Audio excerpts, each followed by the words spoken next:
Hello, survivors. Welcome to Poetry for Today. I thought I would start a poetry storytelling series this week. Today's excerpt tells a dark and emotional story about betrayal hidden inside ties that bind. It explores flying monkeys, deception, and the quiet violence that can live behind polite smiles. This is not just a story about gang stalking. It's about truth buried under lies, and a woman who never knew she was a target. If you believe truth deserves a voice, then listen closely to The Merciless Needle. She went to give what life renews, a quiet act few would refuse. A plastic chair, a sterile light, a simple day, a simple right. To donate plasma, gold of veins, a drop of self to ease others' pain. No armor worn, no fear in sight, just quiet courage, calm and bright. But betrayal waits in ordinary rooms. It hums beneath fluorescent blooms. A past she thought she left behind still lingered sharp, still intertwined. An ex who smiled in shadows deep had planted something cold and steep. Not words, not threats, not screaming cries, but silence sharpened into lies. The tourniquet pulled firm and tight. The needle slipped beneath the light. A lab tech moved with practical grace, too calm, too still within that space. A shift, a pause, a subtle wrong, a moment stretched, a second long.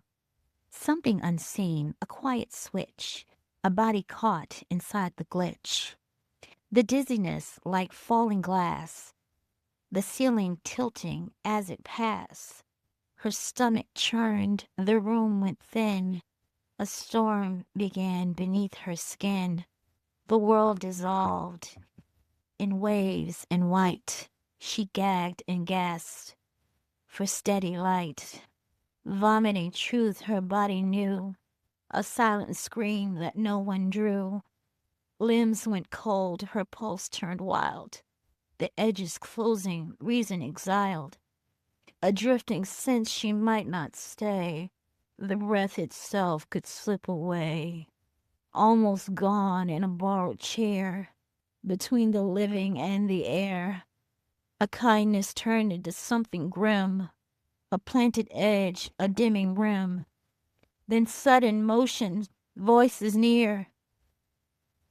Nurses rushing urgent fast, pulling her back from slipping past.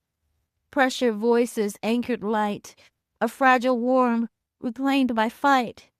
A body trembling, barely there, returned by strangers who still cared. And in that aftermath so still, where survival hums against the will. One truth burned clear, sharp and wide, the most ordinary acts of grace, a needle, a room, a giving place. Yet even there where shadows pry, she did not vanish, she did not die. For though this setup cut her breath and brushed her close to borrowed death, she rose again from that thin seam, a living crack in a narcissist's scheme. Survivors, I see you listening, but don't forget to like, share, and subscribe. Much love.